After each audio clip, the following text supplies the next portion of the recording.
What's up, everybody? It's your boy DTLF here with my co-host Empire Jeff. How you doing, brother? I'm good. I'm good, man. How you doing? Get excited, man. Around the league time of the week. One of my favorite times of the week, man. Let's get it. Definitely one of my favorite times as well, man. ATL is back, and this is a special episode because we're currently unofficially at the All-Star break. Starting tomorrow, it'll be official, and we got two special guests. Around the league ain't around the league without the amazing diehard Lakers basketball fans. So let's bring in the number one guest right now, Nakomi. How you doing? What's Nakomi. good? Number one. Nah. I'm somewhere in there. I'm top five. I'm top five. Top five. Top Top five. five. Dead or alive. What's up, Dan? What's up, Jeff? What's going on, Glad to be Brooklyn? back. What's Glad to going be on? back, What's man. going on? Glad to have you back. Always a pleasure to have Nakomi. She definitely the homie. And of course, we got to bring in a brand new guest, making his debut, my guy, Ron Williams. How you doing, Ron? Ron? Hey, great. Ron? Thanks for having me. Of course, man. Always a pleasure to debut another basketball mind. And Ron is a good friend of mine. We've been going back and forth via text message for years, talking Lakers basketball, NBA, and just wonderful podcasting, including our own. So it's a pleasure to have you on board, brother. And chat. Little fun fact, I was the one that gave Dan the flags that he waves on his show. Oh, nice. Oh, That there is you a go. fun fact. There you go. Oh, hey, I'm glad you brought that up. Yes, definitely. And by the way, shout out to Search, man, who's back with us. We missed you, Search. Welcome back in chat as well. Always a pleasure having you guys on board. But without further ado, let's get into it, fellas, and check this out. So, February stats for the Lakers. I'm gonna read off some stats really quick before I get into this first question. So, AD, 24.5 points per game, 12 rebounds, 5 assists, 3.2 blocks per game this February. LeBron James, 24.2, 4.6 rebounds, 8 assists per game. D'Angelo Russell, 20 points, 4 rebounds, 8 assists per game. I think we can clearly say he's exceeding expectations. Austin Reeves, 23 and 7 assists per game. And then, of course, Rui, the latest insert to the starting lineup, 15 points, 4 rebounds, shooting 64% from the field. So let's start off with our brand new guest. And I got to ask you this, Ron. All right, we've won now 6 out of 7. What do you guys think the Lakers have figured out? And have they officially, in your eyes, turned the corner? I believe they have, guys. And I think it all goes to the starting lineup. We finally put the length in there with Rui. I mean, we're paying him the $50 million. Let's put him in the starting lineup, right? Absolutely. The other night, he can put the major points up against Utah the night before, too. I don't know why Darvin didn't have him in earlier. Absolutely. Yeah, no, Rui has been sensational since coming in. And if you guys have noticed, we've gotten off the quicker starts by having the youth in there, and I'm talking about D'Lo, Austin, and Rui together. Those three have kind of pushed the pace. So that's a great point, Ron, as far as the starting lineup. That is a huge reason, I think, why the Lakers have turned things around. Remember, earlier on, it was who was the starting lineup? It was Prince, right? Prince was in there. Cam Reddish as well. That kind of was that was kind of a bad mix there with D'Angelo Russell. So we were getting off to some very slow starts. So great point right there. Nakomi, what do you think is the turning point here in the Lakers' recent stretch? Well, definitely when we finally started to get Rui got back healthy after breaking his, I guess, some of the orbital bone in his face. So he was start and stop. I think he was such a big piece for us last year. I all the times that Darvin didn't play him, definitely this irked me to my soul. So I just really wanted to see that young core all together with AD and Bron back out on the court. And once we finally got that, unfortunately, Vando, came out a bit, and for the past several weeks, I guess 2 weeks now, he's been out. And so we lost a little bit of that defensive edge, but at the same time, that opened the doors for Rui to come in there. And personally, I feel like Vando's great. He's obviously our number 2 defender, but at the same time, everybody else had to lift their defensive effort. And I think that's what is really kind of getting us really over with Rui's extra punch in there with the offense and everybody else lifting their defensive effort to supplement for Vando's absence. Absolutely. Yeah. The Vandalorian loss was immense. But just plugging in Rui and I think that's what the Lakers roster has so much flexibility that guys have went missing, and somehow we have remain with our head above water because guys can step up, right? So we got the youth, we got obviously D'Angelo's reemergence again the last couple of months, and now Rui starting to play, like Ron said, in his proper role, which I always thought starting lineup because he's young, he'll get you out of the gates early and all that good stuff. Let me ask you this, Jeff. Do you think the Lakers have officially started to turn the corner and they're about to, make their little run post deadline here? I need to see a little more just because this team, we saw a little run like this after they changed their starting lineup after about 9 games when they took Austin out, put Cam in. They went on a defensive run. They started playing well for about 15 games. I want to say we're probably 6 or 7 games into what they are right now. You can make an argument for 10, but you had a couple lopsided ones in there. You had the Denver one. I'll let them off the hook for that one, but that Houston Atlanta one is still in the 10-game stretch, right? So I'll say give 6 or 7 games here. I've seen longer stretches of this, and then they fell off the side of the mountain again. So I'll be comfortable if I see this for about 15 games. I think the turning point, oddly enough, is the same person, but 2 different situations. I think Vando getting healthy, getting in there, getting those other guys' confidence, freed up their offense because he could defend and rebound, and then getting hurt, as crazy as it sounds, because now Rui gets all the minutes while he's healthy now, and he's almost forced to start, right? So if you're sitting here, you've got a healthy Vando, if you got a healthy Rui, now they're going back this whole thing. Okay, where are these minutes going to come from? It's going to be Rui spot minutes and Vando probably there at the end for defense. Right now, it's Rui, get out there and cook. Vando's not looking over your shoulder right now. Go get started early. Get on the box early. Get in that paint early. Slay early. Just downhill Rui. And I think it's just completely kind of lit a fire under him. It's gotten him going. And along with that, in the last 2 games at least, of adding another guard there, which was supposed to be Gabe, to apply pressure to this backcourt that if you start slacking, this other guy's here ready to go. So it's just a combination of things. And dare I say, I'm probably going to get blocked by people for this, but dare I say that even Darvin Ham is showing improvement. He's not that great. That's a good point. Great. Yeah, not great. As far as his timeouts are still lacking. He's still got some issues, but making the move to move Taurean Prince to the bench and not even float him back in there when other guys are out. So there are some things that he is doing better. Some of the offensive set they're running. The beginning of that Pistons game, you could tell that was a strategy. Like they sought out the paint nonstop. Rui, AD, Braun. That was strategy. Now maybe they're finally listening and they're doing what he's been saying all year, or he finally just said, this clipboard is going to be used for other than just a meme, and it's going to be used for something.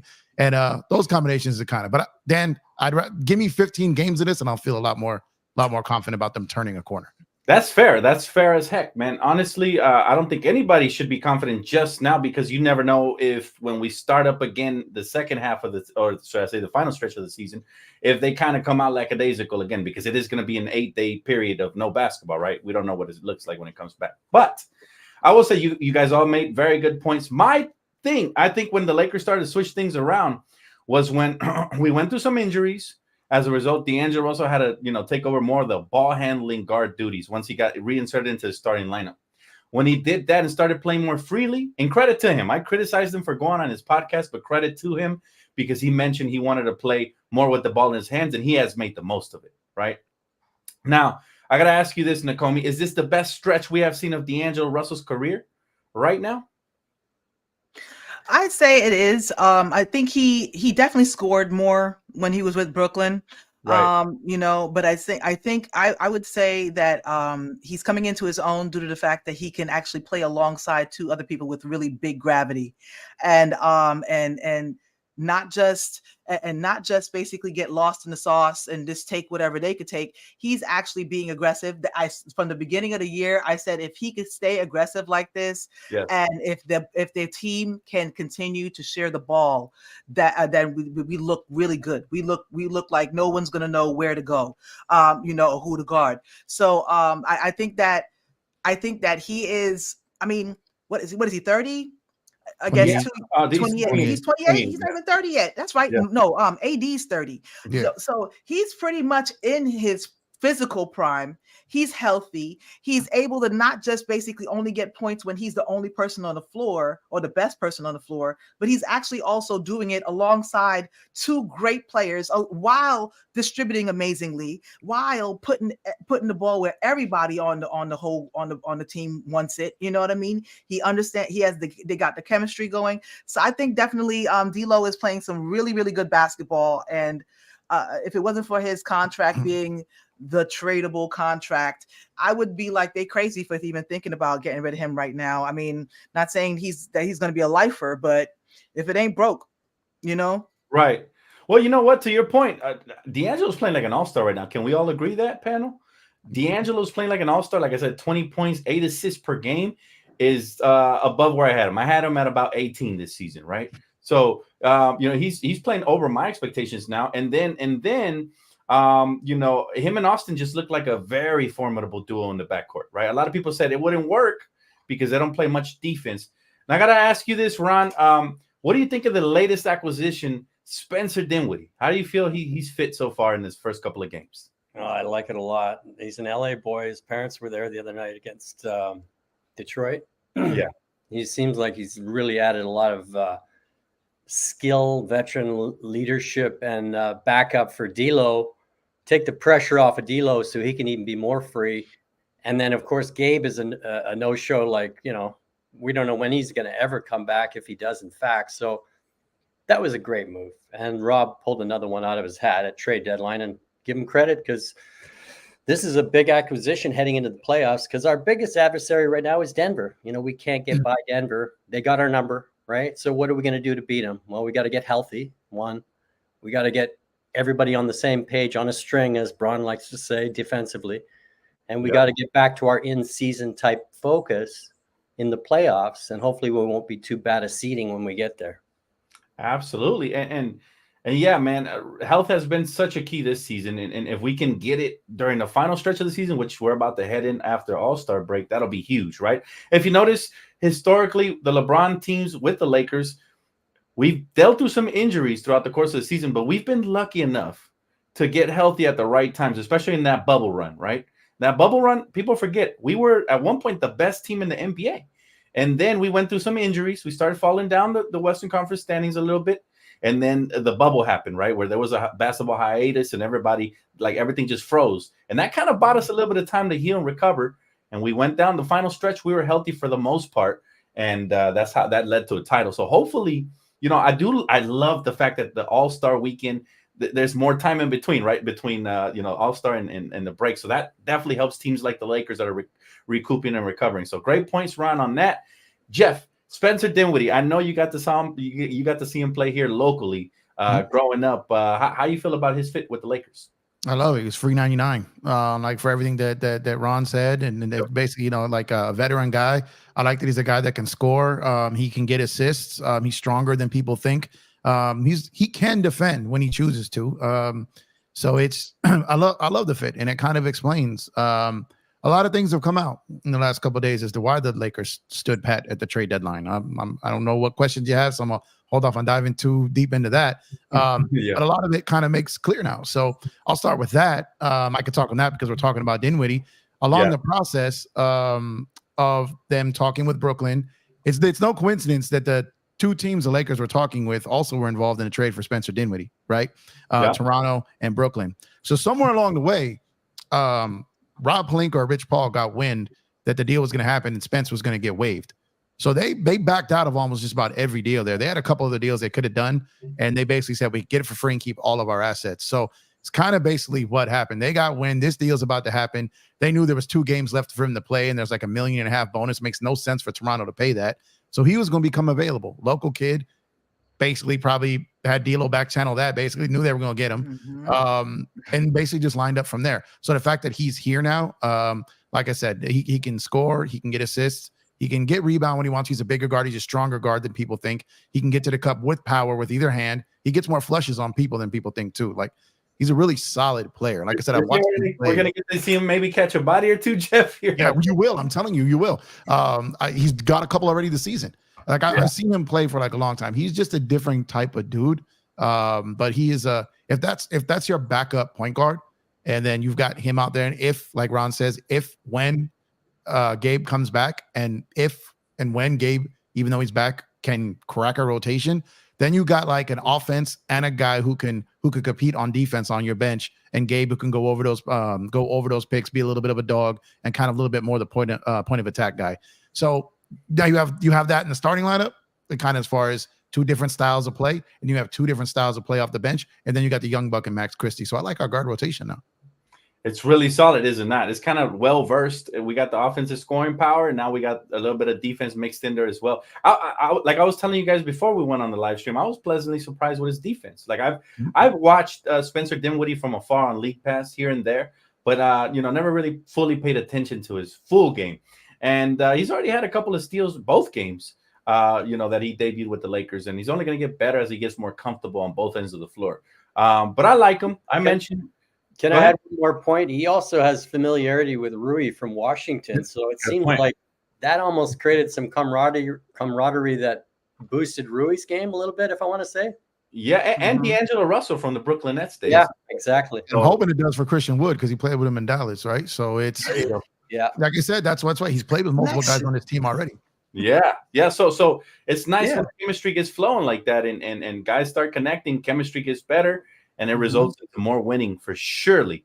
All right, I got to ask you guys this because Kendrick Perkins kind of made a little bit of waves today. If you guys did watch earlier on Stephen A's podcast, talking about he believes the Lakers have another superstar coming to LA this summer. Most likely via trade, obviously. He calls it a perfect fit next to LeBron and AD. Now, I want to ask you guys who you guys think that superstar is that he could be referring to. And I'm going to start with Jeff. Who do you think that is, man? Who do you think that secret superstar that apparently the Lakers are highly interested in could be? You know what's funny is I said this the day of the trade deadline. I said this on my show, so I can't really answer it, like, to be honest, because I'll say this. The Lakers kept their picks. Told you back channeling. The Lakers kept those picks. Yep. They've got their eye on someone, and the Lakers' top two targets are not Trae Young or Donovan Mitchell. They're not. Oh, they're not. Okay. Right? So now I'm not saying that just because the Lakers have their eye on someone or their hopes are for a particular person does not mean it's going to happen. But I will say this, and this is what I can say on it.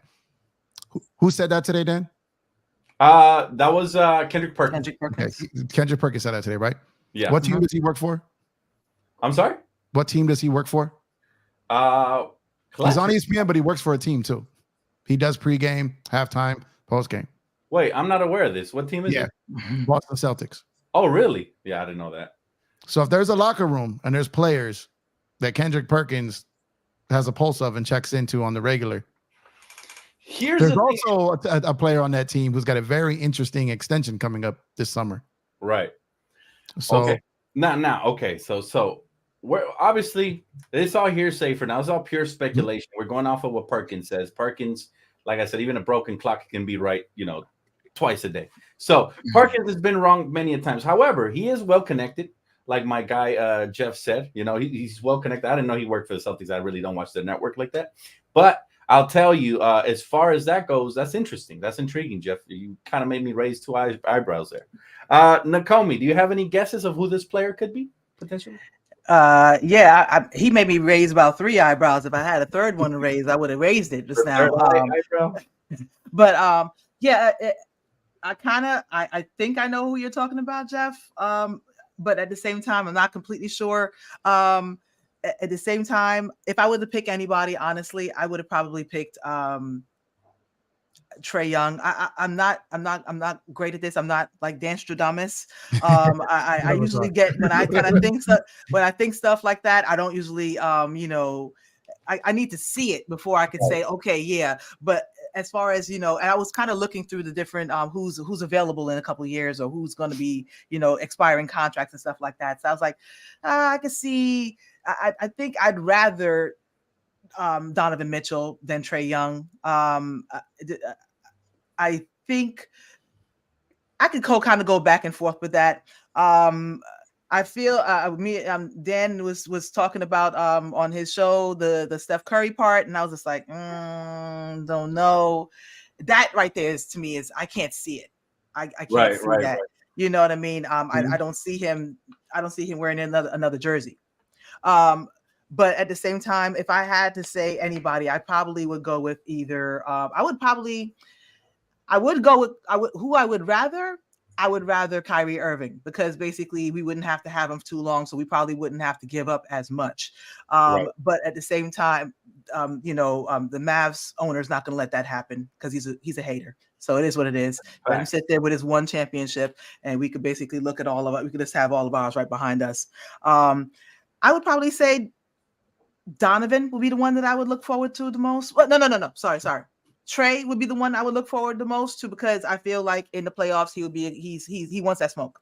Right. So I would like Trey. I would like Trey. I've been a longtime fan of Trey Young. The thing about him, obviously, he seems like he's a big market type player. Like he would just fit in perfectly here or New York or any big market like that, right? They're gonna ask for a lot. They were asking for a lot for obviously DeJounte Murray, right? They didn't want to flip him because they didn't feel like one first-round pick and one young asset. So they're gonna ask a lot for Trey Young. Is he gonna be worth the price of admission? We'll see. Ron, if you had to take a wild stab in the dark, man, at who the said player could be that the Lakers could be targeting this summer, who do you think that is? I'm going to go with a couple LA boys, Zach LaVine or Paul George. Wow. Okay, those are two shockers for me, because Zach LaVine, I'll tell you, Zach LaVine's injury history will make a lot of Laker fans say, but then again, those are realistic targets. Paul George, doesn't he become a free agent this summer? Yeah. And he has in 06, 05, 06, I think. Yeah, strangely, he didn't sign the same deal that Kawhi was offered. So. I see. Okay. Wow. Okay. My guy Ron definitely thinking outside the box. So those are two names I didn't even have in my stratosphere, let alone up here in my noggin. So Clutch Client, don't forget Clutch Client for LaVine. That's right. You're absolutely right about that. Now, I will say this though, he did mention the word superstar. I'm not sure I see either of those two at this point of their careers as superstars. Paul George is probably closer to that than LaVine, but when I think of superstars, the reason I brought up my theory that Nakomi was talking about today was because I look at the dire situation that Golden State is going through. They don't have many draft picks left. They don't have too many assets they can flip and go get themselves another, Captain Save-A-Ho type star. They can come in there and rescue their legacy. So I actually think that their time is up. Like I really do. And usually when a franchise's time is up, you look at somebody like Curry and the work he has put in for the Warriors. I think they're probably going to deem that, hey, wherever you want to go, we will respect as long as we get a mega haul for you in return, right? So I look around the NBA. Obviously, you got the Knicks. I mean, Curry to the Knicks would be insane, even though they have Brunson there already. I don't think they'd ever not try to acquire Curry on the Knicks, right? Even at his age. And then you got the Lakers. I think those are the two teams that outside, because like Nakomi said, I always saw Curry as a lifer there with Golden State as well.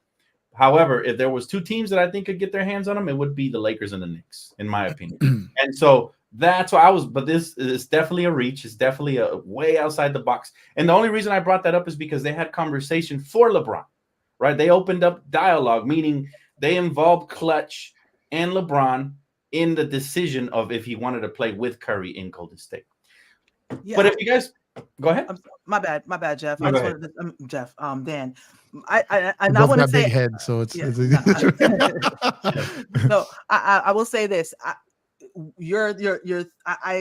was really thinking about it from when you were talking about it. I was just like, man, when you were talking about it, I was just like, you know what? That makes sense. Number one, because Perk, I don't really believe a lot of stuff that Perk said, but Perk sounded real confident with that statement. He sounded kind of confident with that statement. And I'm just like, come on, don't be saying something confident like that and then have it come back around on you like you didn't know what the hell you were talking about, or else nobody don't want to hear what you got to say ever again, Perk. You know what I mean? Nobody want to say what you So I was just like, okay, he talking big stuff like he know what he talking about.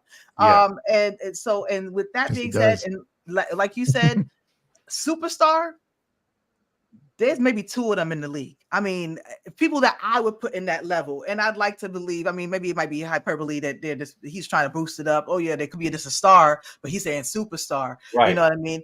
I mean, you could say that Curry and Braun are mega stars or whatever you want to say. That's what I call them. That's the next tier now. They've watered down superstars.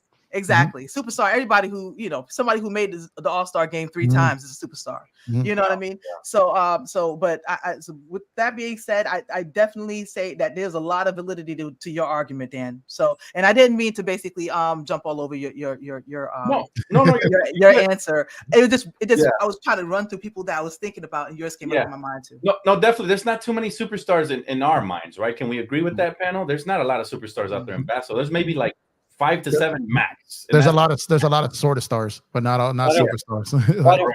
Why don't we all count them right now? There's Jokic, there's Giannis, there's Embiid. Okay, I'll give you that when he's healthy. There's would you call Jimmy Butler? No. He's that's a sort of star who elevates during the playoffs, but that's a sort of star. Jimmy is, I guess. Yeah. Kawhi Leonard. He's on the fringe. Yeah, he is. I don't give it to him. To me, it's like I'm a title contender because I'm in the building, I'm here. But Kawhi, I don't think Kawhi's ever been a superstar. The Clippers have had the #1 record since the beginning of December in the NBA, and he's the #1 reason why. And he's playing most of the games like he hasn't before. He's in MVP conversations, so he's definitely a superstar. And then who else do we have? It's 4. Definitely LeBron and AD. And then to counter what you just said, Ron, I will say this: your best, availability, your best ability is your availability, is what they say, right? And this guy's rarely available. I mean, SGA's. I mean, OKC is a top guy. I don't got SGA as a superstar. You know what I mean? He's the main reason. So I don't have AD as a superstar either. I don't think he's a superstar. When AD is on, he's a superstar. Like when he was on the end season, like when he locks out as the best defensive player in the year, like he can when he's focused. Yeah, he's a superstar. But again, like you said, Dan, availability is it's big time. Yeah. It's big time. But he's been available this year pretty well. Yeah, I think those 2 years after the bubble championship where he got hurt back to back really kind of messed up his trajectory. I think that AD would have been if he would have gave us the last 3 years like he's giving us right now, he'd be a superstar. Yeah, Kawhi too. Yeah. Like if Kawhi, because the way Kawhi was playing 2021, so 2019 Kawhi might have been.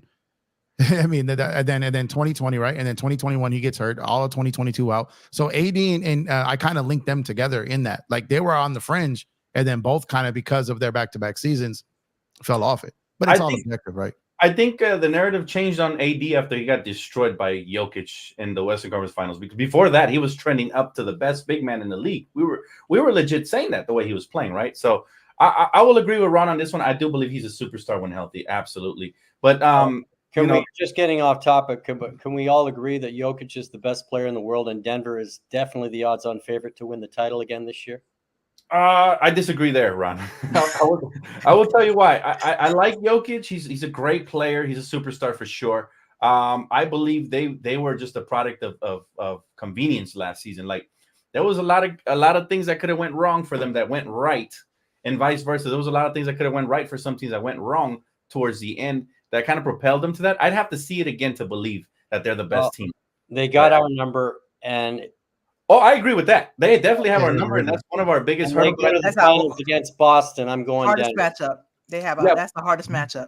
I think the best team, and I hate to say it, but I called it on Around the League when before the season started is the Boston Celtics. I hate to say it, and I know they've been struggling lately a little bit with some teams that are not playing a lot of defense. That's before the All-Star break. They're going to turn up after All-Star break. I think the acquisition of Porzingis, on top of the experience that Tatum and Brown have and the role players they have, I think they are probably the team to beat in the East. And in the West, it's a wild card. To be honest, the way the Timberwolves, the Thunder have been playing, I still don't take them as serious, legit contenders, but they're scary to face in the first or second round of the playoffs. And then obviously you got Denver there. The Lakers, I believe, are going to come on strong here in the second, the final third of the season. But there is is there like a true clear-cut best team in the West right now? I don't see it. In the East, I see Boston right now. I see Boston. I think Milwaukee was right there up until they fired their coach, and now Doc Rivers took over. We know how he operates, right? They just can't defend. They just can't defend. And it's like, and to get towards the end, Boston, it's tough because you look, Boston's one injury away from being in real trouble. Like their top 5 is stacked, but their bottom 7 is not much to look at. So it's if one of the Jalen or Tatum go down or Porzingis goes down, which with those knees, that's a tough bet, to have. And their head coach is shaky come playoff time too. So it's like they've got holes there. Their starting five is next level. That's just brutal. Anyone that has to face that the first 6-7 minutes of a first quarter, third quarter, and then the end of a game, and with Derek White coming off there, like that is a tough first 5 or 6. Where Milwaukee's deeper, but their first 5 or 6 aren't as well, good. remember, yes, depth matters for sure, but in the playoffs, rotations get shortened, so I think they're going to shine through because of this. Because it's, they still have guys like I forgot his name, little point guard, their backup, Pritchard. Yeah, Pritchard. They got guys like that are feisty, that are good for the playoffs. But I'll say the only reason I feel like Boston is legit because I don't see a number 2. I mean, New York can rise in the Eastern Conference. Who else will be there? Cleveland is starting to. I'm not buying all the way in on it, but the way they defend, the way they can defend, they could be all world defensively. Okay, so let's do this. Give me your favorite to come out of the East and your dark horse, and same for the West. Let's start with Ron. Who's your favorite to come out of the West and East? Boston, and the dark horse is Milwaukee because of the Doc Rivers and the Patrick Beverly additions. And again, I'm just going to jump ahead a little bit, but if we got Denver and Boston, I'm going Denver in the finals. Wow. Okay. My guy's a believer of Denver. I like it. Definitely a hot championship DNA, baby. Yeah, I mean, they are the defending champions, so you definitely give them the respect, right? So that Jokic Murray pick and roll just is unstoppable. It's brutal. Yeah. Well, we'll see if they allow him to play in the playoffs defense. If not, then you might be right. If they don't allow him to play defense like they did last year, then you might be absolutely right.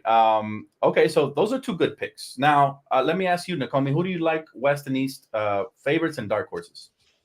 I'm gonna have to. I guess you would have to put Boston as the favorite. Their starting 5 is ridiculous. And then you got to worry about Porzingis. It's you got all that going on, and then you got to worry about Porzingis. But dark horse, I agree with Ron that Milwaukee is that dark horse. To have Doc sniff the chip again, and to have Giannis sniff the chip again, and Dame finally get there, and Patrick Beverly finally get there, and that the rest of that team, pretty much that most of that whole core from the last Milwaukee championship is still there, right. And they're going to be there. So they're going to, I honestly, call me crazy, I'm going to basically go with Milwaukee over Boston. Maybe I'm just a homer for the I hope you're right. Lakers. I think that would be awesome. Right. Yeah. And then I'm writing a movie script. I'm gonna have Denver versus Lakers again in the championship, for the West Coast Championship, with Denver being the favorite. Because I mean, everybody loses games. I mean, so it's up and down basically, but I think that Denver would be just right there in the middle to but at the same time, I feel like the Lakers are going to be, doing some things and making that punch. I mean, you got King James, you always got a chance. And call me crazy, I'm going to basically pick us to go over Denver. We got it. Why? Because I believe it. That's right. It makes no absolute sense. They beat us every single time, but I feel like everybody could climb over that mountaintop. And if anybody can, I feel like King James and AD wants another shot. I think D'Lo's gonna go crazy in that game. Those games anymore. So but I will say that I'm gonna go with Lakers Milwaukee in the finals this year. I like that. All right, Jeff. Give us yours, man. I'm writing fantasies. You got a good fantasy though. I would say the favorite in the East is definitely Boston. There's a couple dark horses that Give me your dark horse. So I feel like the team that should have the tattoo dark horse is the Miami Heat, because they always in the playoffs they can beat Milwaukee and they can beat Boston easily, and every time I pick against them, they embarrass me. So like they make me look stupid. So I don't want to fall for that again. But I look at their team and I can't see it. But then the playoffs come and all of a sudden that team beats people. So I'm gonna come a different approach for a sleeper, if healthy. For a sleeper right now, I don't think this team has any chance to win a championship, but I think they could go on a run, and that's the Knicks. Oh, you took my pick. Damn, I was hoping.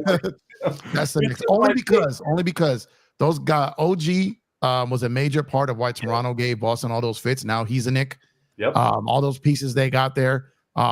Brunson is going to give Holiday fits. I know he's a very good defender, but and then you've got some guys that can get out. And Thibodeau, I think, will try to figure a way to bug Porzingis out there. So a lot of things have to go right. But like I said, I'm gonna go with New York slightly over Miami because Miami is just the prototypical dark horse. It's in their DNA. Mm-hmm. But I really like all the moves the Knicks have made with their roster this season, before the trade deadline, at the trade deadline. And they still haven't looked complete yet. They still haven't looked complete. We still got to see how Julius looks when he comes back. Obviously, OG has been injured as of recently, but he's going to have all this all-star break to regain it. The Bogdanovich fit is like a glove, bro. And then the West, the Bogdanovich was a crazy pick. In the West, so I've got Denver as the favor overall right now. One, they're defending champions. They pretty much all but Bruce Brown and Reggie Jackson has had games where he's filled that role, especially when guys have been out. So I'm going to go Denver as the favorite in the West. And the dark horse, I feel like every other team, whoever it is, 2 through 8 is a dark horse in the West. Like I feel it's Denver.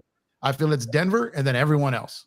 So because of that, I don't have any lack of confidence saying the Lakers are the dark horse. I'm just going to go with that. They got Braun, they got AD. They too have championship DNA. Those two. And so if like Nakomi says, if D'Lo's hooping continues to go up, if Rui's doing this, what are we gonna get? He's playoff Rui now. What are we gonna get in the playoffs? And I just pray to the basketball gods that we get Vando back because I'm not convinced we are. But that will be my dark horse. But I still have Denver as the overall favorite. I'm taking the over. I'm taking the over on 10 charges taken by Reeves in the playoffs. Right. I'm taking the over. We haven't seen much of that this year. I haven't seen a lot of that. He's gone more to trying to pull to draw fouls rather than draw fouls through offensive fouls, basically. But I love he made a quote last year, and I put it up on my wall at work. It said, "Win." It just basically said nothing else matters, just win. He's a winning player. He is a winning player. He is, and a lot of people discredit him there, but he's sensational. Now I'll give you guys my picks really quick. I'm going to shock the world here because I'm going to say that the favorites, even though they don't have a lot of experience, they have the talent, and I like their roster from top to bottom. If we're talking playoffs, it's going to be the Timberwolves. All right, now let me tell you, last year they were starting to make some noise. They were still wet between the ears. They get eliminated early in the playoffs. This year, I think they have a great shot. If they're healthy, I like their roster from the top to the bottom. They got the experience now, and Anthony Edwards has taken his game to the next level. I wouldn't want to face them in the first round, second round. Third round, you might have to go through them, but that's going to be my favorite, believe it or not. Yeah, they don't have championship experience and all of that, but youth is the new movement in this modern NBA, especially the way, if you guys have noticed, it's all gravitating towards offense. Well, here's a roster that could play both sides of the basketball and exceptionally well. And when things start slowing down in the playoffs, they're going to have some solid defense. They got the wing defenders. They got guys like, obviously, Gobert, Cat, they can throw the ball down to, go give me some buckets. And then Anthony Edwards playing like a dog. I can't wait to see what he does in the playoffs. So they're my favorites to come out of the West. My dark horse is going to be the Lakers. All right? It's going to be the Lakers. I do believe Denver, as good as they are, they were a one-year fluke. I don't think they make it out of the West this year. I think they'll be a second, third round exit at best. So I'm going to go Lakers just because who wants to face us in a 7-game series if we got a healthy LeBron, Anthony Davis, D'Angelo Russell playing this way, the way he's playing right now. Rui's reemergence, especially if he stays in the starting lineup, which is a huge question. What's going to happen when Vando comes back? Is he going to replace him, or is he going to – I would let him rock right now. And then, obviously, the bench. We have a bench now. We got Spencer Dinwiddie. We have Taurean Prince coming off the bench. If Jackson Hayes continues to be an efficient big who can, rim protect a little bit, play some weak side defense, rebound, and do the dirty work, he's going to work wonders for us in the playoffs. That's what we need from him, honestly. And then Christian Wood. Christian Wood really hasn't found his role yet on this team. Maybe he can be some sort of a X factor for us off the bench in the playoffs, spacing the floor, helping us get second chance points, rebounds, stuff like that. But I really like our roster this year in the playoffs. We just got to get there, right, ladies and gentlemen? We just have to get there first. That's it. And then once we get there, then we will figure things out. Now, in the East, it gets interesting because obviously my favorite is going to be Boston. Not my favorite in real life, but the favorite out of the East Coast. It's got to be Boston, man. I said it since before the season started. That Porzingis acquisition and the Drew Holiday acquisition really scares me. It does. I think they have a high chance of landing number 18, as much as I hate to say it. And I think I just threw up in my mouth. But I think they have a great chance at getting number 18. I got to keep it real with you guys. I don't think we can beat Denver. You don't think we could beat Denver? You said. Well, he doesn't have Denver getting there, so that's what he. Yeah, I don't have Denver. I want to add my dark horse in the West is the Lakers. I hope they get by Denver. I'm just being realistic. Yeah. I hear you completely, Ron. But what if we don't even have to go through Denver? You know what I mean? Because look, Phoenix is having issues better with them. Phoenix is having issues with Bradley Beal. Otherwise, I consider them a contender. But I'd say this. I think that what's going to really honestly help us is exactly what we were praising Rob about all year since the beginning of the season. Just what you said just now, Dan. We have the best bench in the league. I look at some benches and I'm like, who is this? Who is this? Right. I can't even say that name. That's basically how I look at everybody else's bench. Phoenix, I'm not even worried about Phoenix. Bradley Beal's out again. I'm just like, I could just run down teams. Timberwolves, I'm worried about.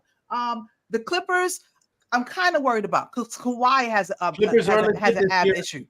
And I mean, just in the Western Conference, not as championship favorites, but they're legit in the West to scare some teams because they have a lot of depth. They do. And Harden, I didn't think he would buy in there. He has, and so has Westbrook, which was unforeseen. So for the first time in my life, I have to give them credit for kind of building a camaraderie. Yeah, for sure. I've never given them credit. I feel sick. That's double credit to two teams I cannot stand, the Celtics and the Clippers. But the Clippers are actually scary this year, which I never say about them, ever. You know what? Harden and Paul George always collapse in the playoffs. That's true. That's what so do Kawhi's ligament, and that's the problem. Ligament Leonard has to get out there and play, and if he doesn't, and then it's gonna be Russ and Zubac out there. Basically, I mean, it's.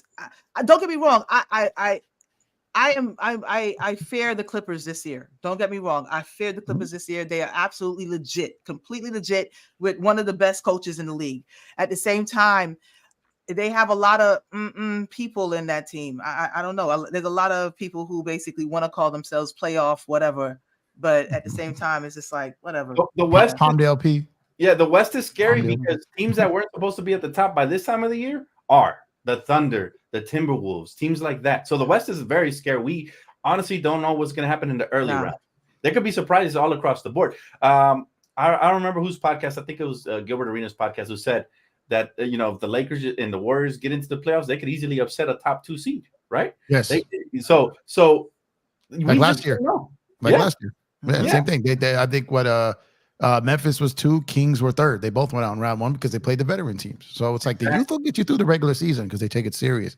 But you guys get guys who've been down that path before, all the way to the mountaintop, and those games get tight, man. You're looking over the other side, and you got Steph, Clay, Dre, or Braun, AD, and you're De'Aaron Fox and Saboner, or you're Cat, or you're these guys, and the pressure starts setting in, and it's like. I can't wait for the playoffs this year, ladies and gentlemen. Hey, guys, championship DNA is a real thing. Yes. Yep. It is. Yep. I agree. And shout out to Max Anderson. Thank you so much for Super Chat, brother. We appreciate you, man. Definitely hit that like button, y'all. Search is doing the Lord's work over here on the chat. All right. So where was my point? I was talking about the Knicks and why they're my dark horse. I think that was my final pick in the East. If the Celtics weren't the Celtics, the Knicks would actually be my favorites to come out of the East. That's how highly I think of the New York Knicks. I like the moves they made were great. Yeah, like Jalen Brunson. Can we legit say he's playing like a superstar? We can say that this season because he's averaging 26 and 8, and he's doing it efficiently, and he's got the New York Knicks 10 games over 500 by All-Star break, which we haven't said that in so long. So, and he's doing it in spite of injuries as well. He keeps, carrying his team and doing the right things. OG Anunoby I wish it was a trade that I wish the Lakers would have did because I've always been a fan of his defensively, and he's exactly the type of wing defender that really thrives in the playoffs. And I cannot wait to see what type of matchups they use him for. And then also, like I said, man, Bogdanovich was the acquisition. Bogdanovich was the acquisition of the trade deadline, right? There were some good ones. The Dallas Mavericks came in second place with their 2 bigs they acquired. That was great, right? Daniel Gafford and PJ Washington. But Bogdanovich is going to add. You're talking about they just acquired an 18 to 20 point per game scorer without giving him much, and they add that to the core of Julius. They add that to the core of the guys we already mentioned, and now the Knicks are really scary. If there's one team that can take out the Celtics in the 7, I believe it is. I believe it is New York. And they're going to get Mitchell Robinson back. If they thought was going to be out the whole year, they're getting him back. So that's another big to throw at. Yep. Porzingis. I forgot he even existed, man. That's how long he's been out for. So they're going to get him back. So and Precious was a good underrated acquisition as well. What kind of guard depth do they have now? They gave up Quigley and also Grimley and Grimes, and then they got Hart, they Brunson. Yeah, but Hart doesn't create his own shot, does he? He can. He's just not his role. He doesn't put the ball on the floor. He's more of a slasher. He can blow guy. He can go, but he can go. He can put the ball on the floor a little bit though. But he's not. Hartenstein has been playing well as well. Hartenstein, their big has been phenomenal. The typical ball handler creator guys were Brunson and Randall. They pretty much get the ball in their hands and put it on the floor and then go to work there. But so Hart and DiVincenzo, those are pretty three solid guards. But you guys talk about injuries. If Brunson ever got hurt, what are they going to do? They got no point guard backup there. That's at his level. I mean, yeah, you're right. You're right about that. Best player on any team goes down there, that team's done. You know, if the top player goes down on any team, if Joker goes down, they're done. You know, like if last night we proved if Braun goes down, we're still good. Twice, yeah. But Brunson goes down, that team doesn't matter who his backup is. That team is done. So that's what it is. When you lose your best player in the playoffs, you may be able to get a game or two if you're playing a lower seed, but you're probably not. You're not advancing far. You know, it's crazy. Remember that when we did our what did you call it? The contenders and the pretenders, right? Oh yeah. Uh-huh. And like when we did that show, we had our like core five, and when we revisit that now, I believe we were pretty much most of our picks were the same. The five was identical. We had Denver, Boston, Milwaukee, the Lakers, and Phoenix. Yep, that was the five. So if we had to redo that five right now, who would your five be? Oh, that's a great question. My goodness. I'll let Ron start it off, man. Who's your top five contenders this season? Top five: number 1, Denver; number 2, the Lakers; number 3, Boston; number 4, Milwaukee; and number 5, Phoenix. Oh, that's a good one. What about you, Nakomi? I would have to go. Is this in order? Just any five, because any five. Okay. I would say Boston, New York. The fact that New York is even up there is just yeah. I mean, I keep forgetting about the Bogdanovich edition. Yep. I keep forgetting about that. That just happened. But so with that, but yeah, I'm gonna say I almost want to say definitely the Lakers.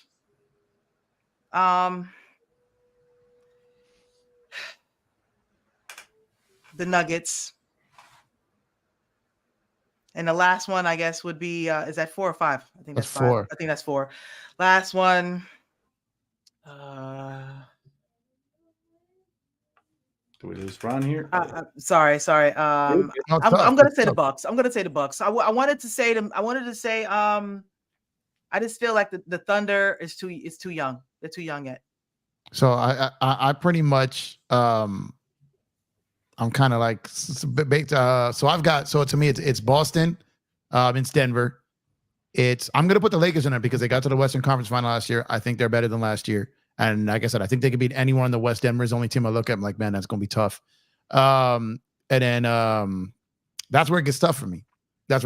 So because I had the New York Knicks as my dark horse, I'm gonna put them in there as the 4, and then the 5. That's where it gets really tough. Because do I trust one of the? Do I trust an OKC? I don't think so. Do I trust Minnesota? I don't. So I'm probably gonna. I'm done with Phoenix because 1, they can't stay healthy. 2, their bench depth. 3, Vogel. So I'm gonna put Milwaukee back in there. Is the 5. So I'm basically keeping my 5, except I'm swapping New York for Phoenix. For the 5 I did. That's a good one. For me, it's hard to go against Milwaukee because they have Giannis. Mm-hmm. But I think Doc Rivers is the biggest choke artist coach I've ever seen in my life. And for those reasons, I'm out on them completely. Yeah, that's a good point. Once they got that coach, I said he's not going to know what to do when there's adjustments being made in the playoffs and they're double teaming Giannis and forcing other people to beat them. What are they going to do? Yeah, you got Damian Lillard, but has he felt comfortable since he's gotten there? He's shown flashes, right? So we'll see. But I'm going to go. So I'm going to go, obviously, there's 2 teams that I had last year that I'm going to take out this year that I don't think they're true contenders. I might be wrong and it might come back to bite me. But that is I think it is Milwaukee and Denver. I removed them from my top 5 completely. I Mm. got Hey, Dan, don't forget they have a de facto coach on the floor in Pat Beverly. yeah. Well, I actually think Play they're Impact. They got Play Impact. The Play legend of Impact with his Impact. camera and everything, huh? Mhm. Well, okay. So removing those two, actually, I'm going to put the Timberwolves for the first time in the up there. Boston is the favorite for me. I'm gonna put the Lakers. We got LeBron and AD. They're healthy. Anything's possible. I'm gonna put the New York Knicks. If they can somehow get by Boston, or if they can avoid the matchup, and they're in the Eastern Conference Finals, I got them going to the finals. As long as they don't match up. You remove Phoenix and Milwaukee from the original 5, then, right? No. I'll leave Phoenix there. Actually, I actually believe. Oh, you just did 4. Sorry. Yeah. I believe Phoenix is my 5th because Kevin Durant, if he gets hot, he's capable of elevating anybody to the finals. He's that talented. That's why I'm so disappointed in his decisions he's made in his career, because he's that good, right? You still got, obviously, you got Devin Booker, you got Bradley Beal. If he can just find any sort of health, that would be huge for them. Well, they signed somebody, right? Was it Marcus Morris? Was it? Who did they sign? They signed. No. Well, they traded for Royce O'Neal. Right. I like that acquisition. That was a good one. He played well the other night I against. feel like they did sign someone too. Why can't I get off the top of my head? Let me check that real quick. Yeah, so they signed somebody. I could have sworn, and I was like, okay, this might be a little dangerous acquisition. If it was Marcus Morris, then definitely it was Marcus. I didn't see it, but I feel like something. Let me see here. Yeah, by the way, when Kyrie got intentionally injured 2 years ago by Giannis, I definitely felt like the Nets should have won the title that year, and that would have changed everything. Man, that was a very disappointing team as well, with led by Kevin Durant. I thought they would go a little bit further, right? Yeah. So yeah, that was definitely disappointing. By the way, guys, really quick, because we've been on this question for a minute, just to get to the rest of the questions, it's All-Star Weekend. Do you guys still look forward to any of the events, and if so, what is your favorite? Otherwise, or are you guys just gonna sleep through it? Just gonna how you guys feel about All-Star Weekend? Oh, I like it all. Yeah. Yeah, I like the rookie sophomore game. I like the celebrity game. I like the skills competition. I like the dunk contest. I like the 3-point contest. I will be covering it this year, so I'm excited about that. It's the first time. It's all great. I love it. All the celebrity content. It's great. Awesome. I'm glad there's still some spirit in the All-Star Weekend, because a lot of the oomph has been taken away from like the dunk contest, where the stars don't go no more. If they compete in the All-Star, they've been implementing some rules to try to get them to compete. If they compete, it gets fun to watch. If they don't compete, it could be a snooze fest. What do you think, Nakomi? What's your favorite event? Well, of course, the All-Star game itself is great, and they made it better with putting in those Kobe rules, those 24 rules. Yeah. So basically, it's like you playing a pickup game and it's a win by 2. You know what I mean? So that definitely puts and it feels like, starting with Bron that year in the All-Star game, and all those guys just wanted to play so hard in memory of Kobe. It brought back some intensity to the team, but I like the fact that they're going back to East-West. So it's gonna, because it's supposed to be a rivalry, it's building up to the finals, so it's supposed to be so instead of that whole I pick somebody, you pick somebody thing, just go ahead and just do East-West and the way it's supposed to be. I am looking forward to the slam dunk competition. I've skipped it for the past several years, because Jaylen Brown is actually going to be in it. I think that will, and Obi Toppin is going to be in there. Who else did I see? Did I see Jaime was going to be in there? Hopkins is going to be there. He's representing people. I didn't know he had hops like that. I mean, I picked him up on my league because I saw him since summer league. That I was just like, okay, my man, I didn't even heard of him before the draft. But yeah, you didn't watch him in UCLA when he was here. I live out on the East Coast, so I don't really follow too much of that. Basically, I love them in UCLA, Ron. I love them in UCLA. But Jaime Hawkins being there just made it worth watch for me, as well as, like you said, Jaylen Brown, a true high flyer, and the closest thing to a superstar that we've had in the dunk contest in a while. In a long time. Yeah, it's gonna be good. And I'm looking forward to seeing the 3-point competition too. Especially with the little. So are they going to have the regular 3-point competition, and they're going to have an additional competition of Caitlin versus No, not Caitlin. I'm sorry, Sabrina versus Curry. I think that's gonna be dope. I think that would be dope. For sure. I So- can't wait for that. That's actually the event I'm looking forward to the most after the Mhm. dunk contest, the 3-point shootout. What about you, Jeff? Is there any particular events you're gonna tap into? I like them all this year. And like I said, they went back to the rivalry format. You know, it's Bad Boy versus Death Row again. That's what I love. So we're getting that version of it. We're getting like I said, some names in the dunk contest, names in the 3-point shootout, the Curry. So like I'm excited about the weekend. I always watch it. I find myself, especially the All-Star game, complaining about it usually because it's just when you kind of just, okay, I'm not going to look at this like a basketball game. It's just going to be kind of cool to see all these stars on the same court at the same time. I'm excited to see what that interactive court looks like. You know, the nerd in me is going to be excited about that. Yeah. So like, so just a bunch of different things. I really salute the league to what they've done this season, from player participation to the play-in, to getting the All-Star teams, at least like right now. Obviously, it was did I say playing in-season tournament? The play, my brain can't compute for some reason. And then the play-in tournament, like so many different things that just keep the fans so involved. All these other activities has pretty much made the trade deadline one of the boringest parts of the season. Whoever saw something like that coming, right? Because we have all these other things that teams look forward to, and it kind of lessens that. So definitely excited, you know. So I'm excited to see it this weekend. Excited to watch your coverage of it. So definitely excited to see what this weekend. I don't love the celebrity one. I'll watch it, but outside of that, everything else, I'm here for it this year for sure. How about they raise the stakes and say the winner of the game gets home court in the finals? That's what they need to do. Goodness, They for tried real. that in baseball. They did that in baseball, and it was like, then it's like two guys get hurt and you got to do an injury replacement. A whole conference is like facing the finals on the road because of it. You know, like baseball went away from it too, because they just got to figure out a way to make it like just money. It's what it's got to be. Just do it for money, because You know what it is? It once was, the best sporting event where you got the best superstars going at each other at all, on the same court. It once was my favorite. Like I remember growing up watching the All-Star game as a kid. It was nothing like it. T-Mac, Carter, Kobe Bryant, a young LeBron James. I mean, it was exciting, and they would actually guard each other. And I even loved it when Shaq got traded away, and then Kobe picked him up full court in the All-Star game. It was like, come on, man. These storylines write it themselves. But, for me, All-Star Weekend is fun. I even like the Celebrity Challenge because, these guys, you just see the difference between regular people and hoopers. And it's pretty fun just to make fun and watch. I can't wait for the whole event. The only one I rarely watch is the Rookie Sophomore Challenge, just because, it used to be Rookie Sophomore. Now, what is it? It's like international versus NBA or something like that. Now it's Rising Stars, right? Yeah. So like the Rising Stars one. Yeah, I used to like it when it was rookies versus. Yeah. Because then if you had a guy on your team that didn't necessarily have a standout rookie year, or he was good as a rookie but missed the rookie team, then next year he'll probably be on the Frost off one. Like you get a second chance at it, right? So that too gets other teams involved. But that's kind of the thing. I wish it was more like that still. The Euro guy, like the foreign ones is cool. I think that's great for the global game.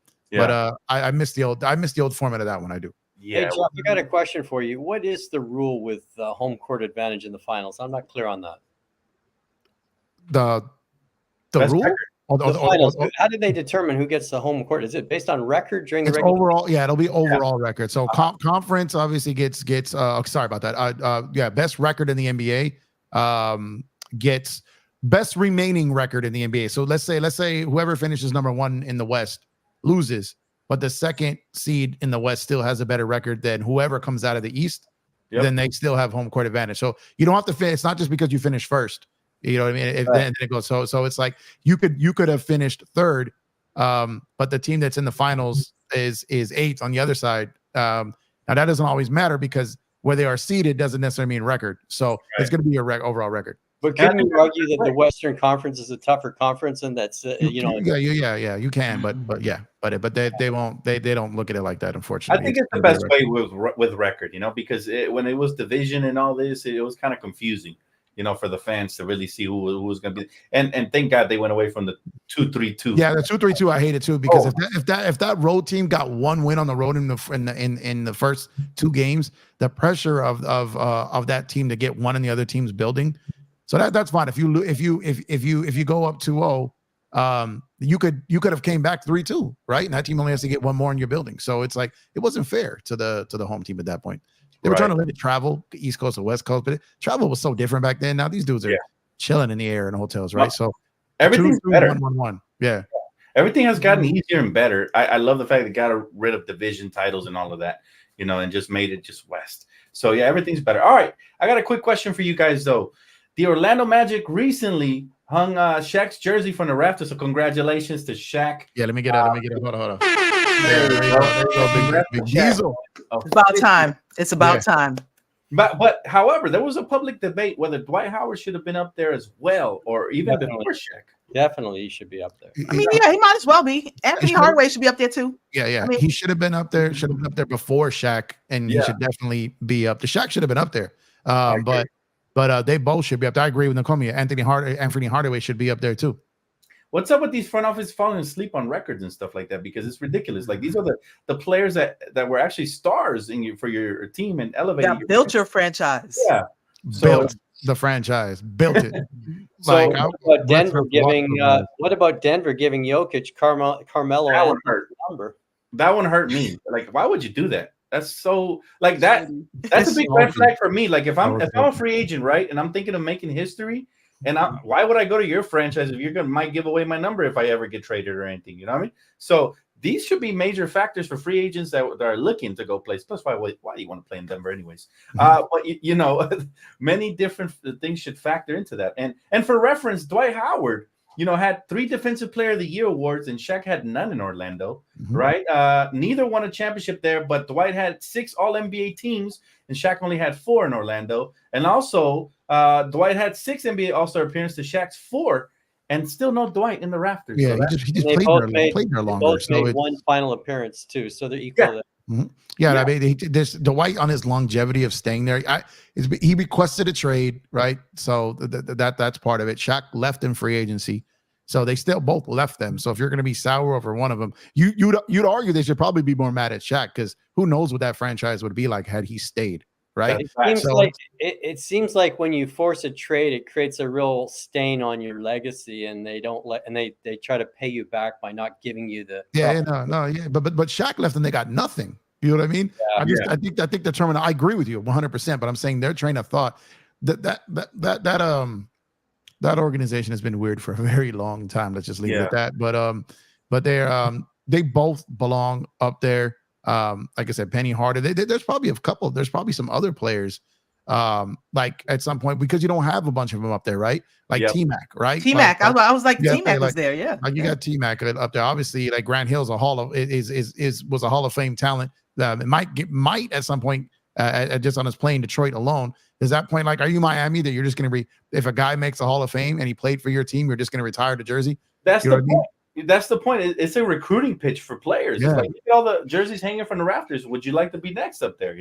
Versus when you go to a Clipper game and you see nothing, right? So it's like this is the same debate I have with certain Laker fans, a certain group of demographic of Laker fans that says the Lakers should not retire LeBron or AD or like, are you crazy? The more you have out there, it's why they are, because of what you're saying. Yeah, you're crazy. Exactly. So yeah, I'll never comprehend it. And lastly, we recently seen Klay Thompson disgruntled and benched late in games and as well as last game, matter of fact, where he went 4 for 14 shooting or something like that from the field. Now there's a clip going viral where he refuses to give Steph Curry high five, right?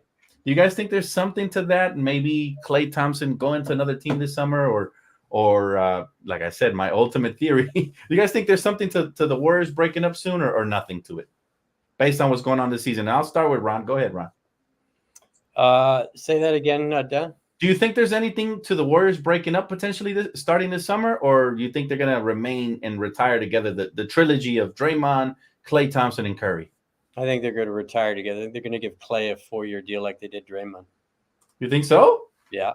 Wow, that would be really risky. And a 4-year deal, 25 a year, and like keep the legacy, keep those statues up front. Like create some legacy for the guys that built it and put the franchise value up so high. You got to show some loyalty, like you said. Yeah, but I just, you know what, man? And he can play off the bench like Russell's doing now, Westbrook. I mean, he can come. He doesn't mind. $25 million a year, though, it's a stretch, man. He should be happy with 15 to 20 the way he's playing. You know, 25 million is. But you gave Draymond 25. You got to give Clay 25. That's tough. All right, so you predict they'll stay together. Fair enough.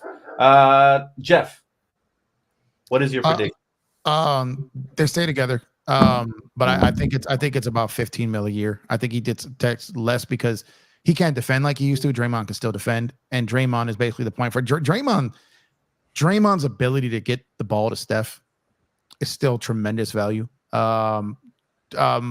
Dre is more valuable to the Warriors than Clay is right now. So I think his money is higher because of that. I think there's so many people in the league who underappreciate what Draymond does on a basketball court because he doesn't score 20, 25. Right. They don't win a single ring without him.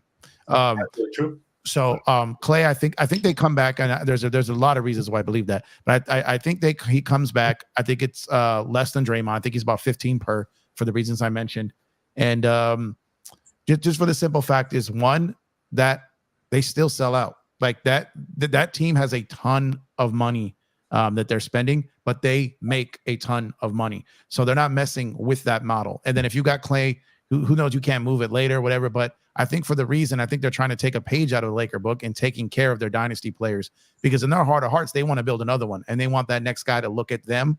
And I'm not saying this is what I would do. So I don't want to be clear about that. But I think what I think they're going to do, is they will, because like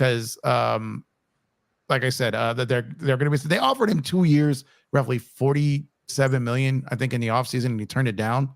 The extension, and I think that's why he's so frustrated, because he knows he's not going to get that money back. I think so. It's if you get him maybe 15 a year, maybe a team option on the 4th year, something like that. He's come out recently, said he'll take less to come back. So he's already saying that.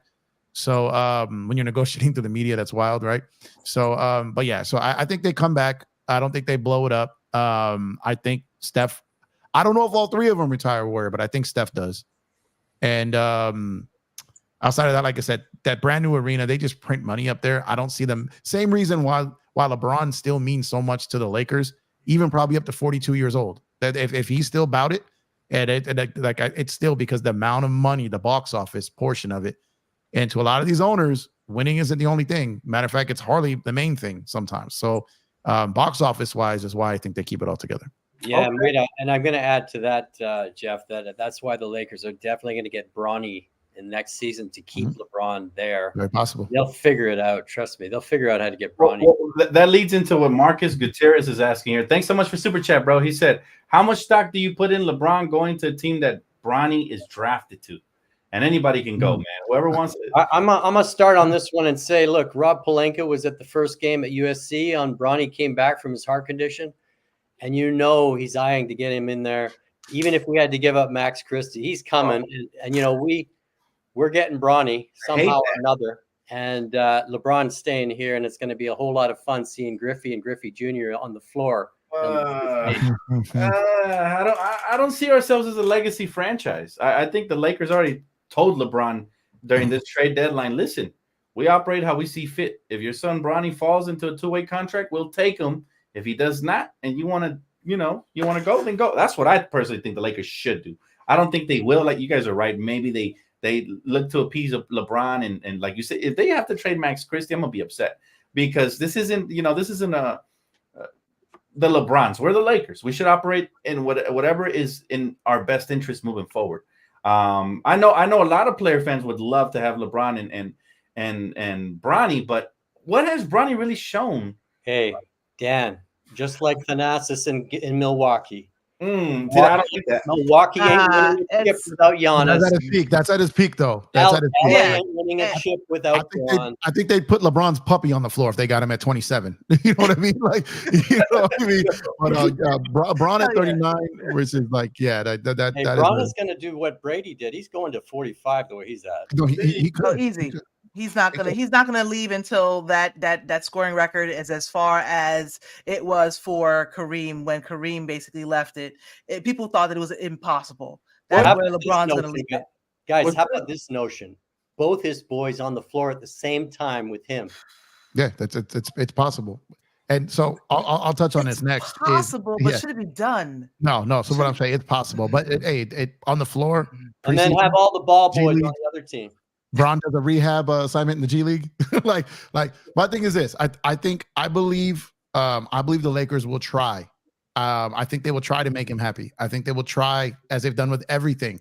But I think the Lakers have reached a point with LeBron that if it's too expensive, they're not going to do it.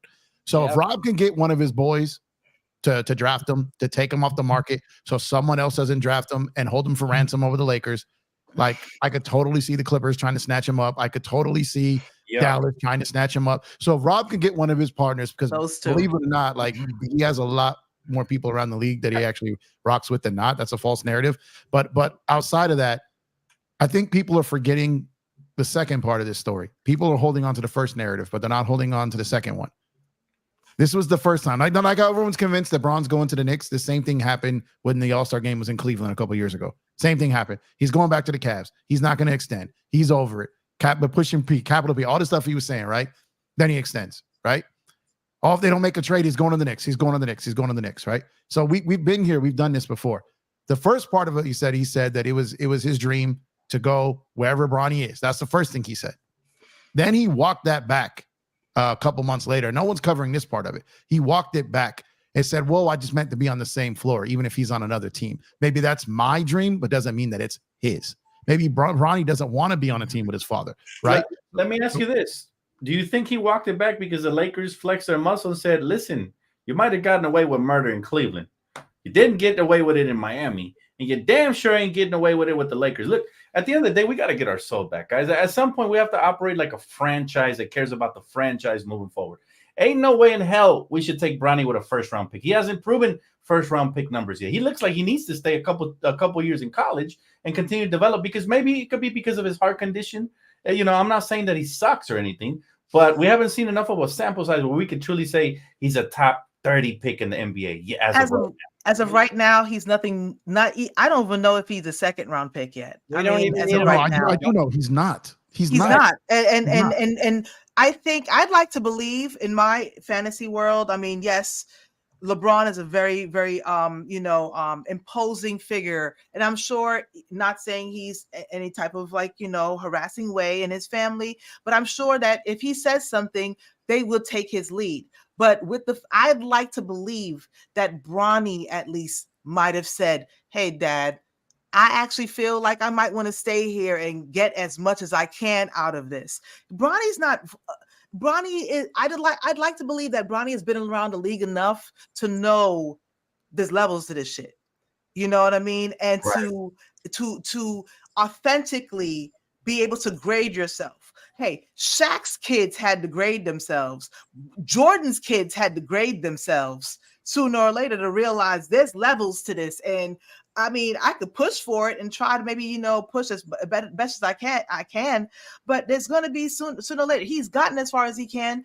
He has to take himself the rest of the way. And I'd like to believe that he went to his dad and said that. And I didn't know that he walked that back, Jeff. I'm glad you told me that, because I'm not exactly sure I'd like to believe that he would have done it. Yeah, but that makes more sense. That might have been a strategic move to make the price a little less for getting him later. Now, that's a good point. And I was just thinking that right now. What if LeBron is a mastermind, right? He's a genius. He's a basketball savant. So what if LeBron told Bronny not to go his hardest for USC because we're going to get you on the Lakers? That could have happened. What if because Bronny showed a lot of potential in high school, but when I tune in to watch him play for USC, he looks like a shell of what he showed. He might be tanking it to get to the Lakers. So if that happens, what if the Lakers could have a top 30 pick undrafted or in the second round? Right? You never know. So I'm not going to discard Bronny because you guys know I'm a huge fan of young talent. However, I want the Lakers to operate from a position of power, not a position of treating LeBron as if he was 27-year-old Bron in his prime. Right. And they have been since the offseason. Yeah. They have been since the offseason. They did it again at the trade deadline. And I think they'll do it again. The key word, what I said was, I think they will try to do something within reason, because like I said, Like they you brought up Shaq's kid, right? They didn't draft him, but they brought him in. They let him play summer league.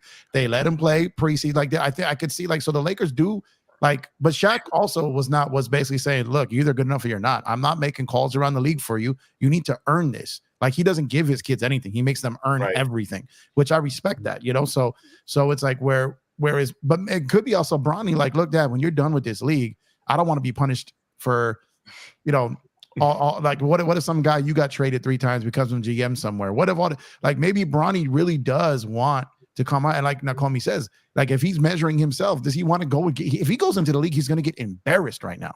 Embarrassed. Is that what he wants to happen? Yeah, like I said, he might be. People will gladly embarrass Bronny. Gladly.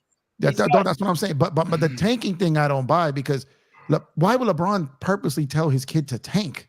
Well, not just to go to the league, like they're competitors. Like, I'll tell you this: LeBron James is going to buy an NBA team. It's probably going to be the Las Vegas team. I'm pretty sure they're going to make that happen. When he has that type of power, he can do whatever he wants. Meanwhile, then the Lakers, you know, they're going to operate I believe, from a position of power. Now, this is guys. Let's just keep it really 100. No Bron, no Chip. All right, period.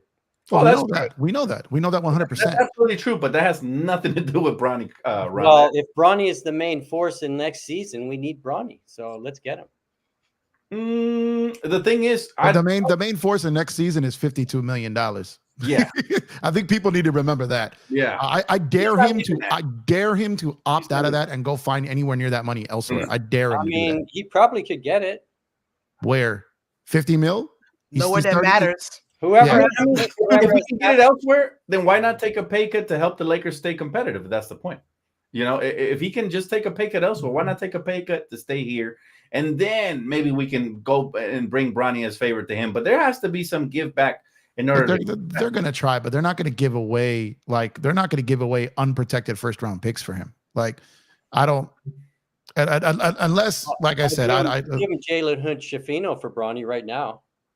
That's fine. I mean, Jalen hasn't developed into anything, so that's I'd be okay with that. However, Jalen Hood-Schifino is still a first round pick, so you're still giving up a first round pick for Bronny, who isn't a first round pick. And I'm not even sure another NBA team. I think the other NBA teams want the Lakers or want LeBron thinking that they would draft him with a first round pick to try to get the Lakers to overpay, right? Mm-hmm. But again, the Rob Pelinka has become quite called the bluff guy. And he's been very, very good at sniffing out bluffs. And guys, let's give Rob the credit. He's the best GM in the league. It's not even close. Well, he's great. I'll say that he's great. And I've stood up for him plenty of times. But like I said, I agree with Dan. I agree with you too, Ron. No Bron, no Chip. But also, like, the Lakers had 16 of them before he got here. So it's like they're eventually going to figure it out, just like they will figure it out once he's gone. Once he's gone, Bronny James is not going to be that guy leading them to a championship. So they still have to operate like they got to get that guy first, and then hope that guy is cool with playing with the former guy's son on the team and all the attention that comes with that. Because whenever Bron is, because while I think Bron can play till 45, he's not going to be this until 45. You know what I mean? Yeah, and the bottom line is we've already given LeBron everything he's wanted leading up to this point, right? Up until this trade deadline. This is the first trade deadline where we said, skirt, like, hold your horses, LeBron with the hourglass. Mm-hmm. Like, we're going to sit here. We're going to wait for the best buyout candidate. We're going to go with that, right? So that's all I'm going to say as far as that goes. But I love it. Ron bringing the fire. Look, I know there's a lot of player fans out there that want us to draft Bronny and do whatever it takes to get him. But I'm pretty sure the Lakers know what they're doing, and they're going to figure out, they're going to figure out what they have to do moving forward. I just don't want the Lakers to lose their soul. We're not the LeBrons, we're the Lakers, right? So at the end of the day, hopefully the Lakers operate from the best position of power, and that's it, and we can. And because of that, Dan, it's LA for life, and we bleed purple and gold, right? Right, my brother, that's right. Oh, is it about that time? It's about that time. Oh, okay. That time. Well, really quick segment while hopefully we get my guy Ron back. So yeah, man, if y'all want to pledge your loyalty, obviously you guys, we're all diehard Laker fans in this chat and beyond this chat. So listen, man, we want to celebrate with Court Kings, purple and gold till the end of time. Pledge your loyalty with this banger right here. LA Lakers for life. You see the skeleton, man. Even after he's, deceased, this guy is still holding up. Yes. Yes. Yo, that one's tough, son. That one's tough. I'm gonna get that one for real. Oh, you think that one's tough? Wait till you see this one, homie, because check this out. We bleed purple and gold on this side, fam. That one gets the. All right. All right. Yeah. So it's 2024. We're bringing the fire. Shout out to the graphic god, Chris, because shout out to you, Chris. Yeah, if you bleed purple and gold, this is definitely the T-shirt for you. And I'm That looks telling like you, a man, like a purple and absolutely. gold mohawk. That looks so dope. Yep. Yep. Yeah, that's right. And you can see the blood, sweat, and tears, man. My guy Yes. is sweating out purple and gold, man, as it should be, man. Goat company for goat T-shirts for goat people like you guys, man. So if you guys are diehard Laker fans, now's your way to show exactly where your loyalty lies. And The what a fire segment. emojis in the chat for the I graphic like gun, that man. one. He killed Yes, both those joints. He absolutely. killed both those joints, Absolutely. man. Shout out to Chris, Absolutely. and we got our guy Go Ron. hard. Go hard. Lots of By the power way, man. issues, guys. Sorry about that. No, you're You're good, good, brother. you're Hey, you've killed it today, man. Thank you so much for coming on, man. That pretty much wraps it up for us. But you know, we can't go without thanking the wonderful, wonderful panel, man. And I'm gonna give them a chance to shout out whatever they want. And also the chat, man. You guys have been sensational. Some very hilarious comments on here. Kurt, man, Kurt is the MVP. He's hilarious, bro. He said we already had a father-son duo with Pippen and Yes. Malik Beasley. So that one was hilarious. But all right, let's go ahead and let Nakomi shout herself out first because we appreciate her presence. Thank you for gracing us. Go ahead. Nah, man, yo, shout out to you and to you, Dan. First of all, Jeff, absolutely. Every time I go on live, you guys just hop in real quick, search. You guys are MVPs, man. I really appreciate all your support. Call Me Nakomi World is my channel on YouTube. I've been covering Lakers and some sports and stuff like that, basically. But I cover a lot of different entertainment and stuff like that, and books and TV shows. But so you can find me on Instagram also at Call Me Nakomi and Call Me Nakomi the #1 on X. But Call Me Nakomi World is my YouTube channel, and I really appreciate you guys, and I appreciate everybody for the support. Thank you so much, Nakomi. You're the best, and always killing it with the basketball knowledge and just your graceful presence and just your calming, soothing presence. So thank you so much again for joining us today. And here is the link so you guys can tap in. Of course, I gotta let my brother Ron, man, go ahead, bro. Shout yourself out, man. A pleasure. Well, I just want to thank you, Dan. You and I have known each other for probably 4 years now, and I've always enjoyed your after show. I go to your show always before Spectrum because you're the best in the business. Jeff, you're catching up too, by the way. I've been listening to you. You're rocking every night. Thank you. And Nakomi, nice meeting you. Nice meeting you, Ron. I'm just here managing actors. If there's any talent out there, get a hold of Dan and he'll refer you to me. Yes, listen, my guy is a multi-talented scout for these actors out here. He's even offered me a couple of times. So I appreciate you, Ron, man, my good friend and always insightful, basketball knowledgeable guy, man. It was a pleasure to have you on. Of course, you're welcome back anytime as well as Nakomi. And of course, my brother from another. First of all, before I let him, before I share the platform with him, I got to say congratulations, man, because my brother, and hit that horn for yourself, he has got his first sponsorship, and I'll let him tell you more about it. Thank you so much. Yeah, man, thank you, man. I appreciate it. Fanatics, we partnered with Fanatics over at Empire Jeff TV, man. So nothing changes with your ordering process. Just as with you and search, if you're in the building, can you drop that link for me, please? If you order through Fanatics, but you order through our link, nothing changes on your end, but a portion of the order goes towards contributing towards the channel. So just another way of supporting the channel, monetizing the channel to do better giveaways for the community, some game tickets, go to a game with me, go to a game with your family on the channel. So the more that the channel makes from sponsorships and all this stuff, the more I can give back to the community. That's what it's about. So like I said, if you place any order on Fanatics, a portion of the order will go towards the channel. Also, whatever promo codes is associated with the link will pop up when you get to the page. So you'll get the promo codes there. But the link, just tap the link if you're buying NBA, MLB, NFL, soccer, whatever your jam is, fanatics.com. But with our link, get the gear that you want with our link. Get what you like, take care of our channel, and would greatly, greatly appreciate it, man. And thank you, Dan, because I wasn't even going to mention that. I forgot about it, actually. So appreciate you, man. Appreciate you. Man, congratulations, bro. Very proud of you. And like my guy Ron says, man, you're definitely moving on up in the sports world, and you just keep killing it. So I'm proud of you, bro.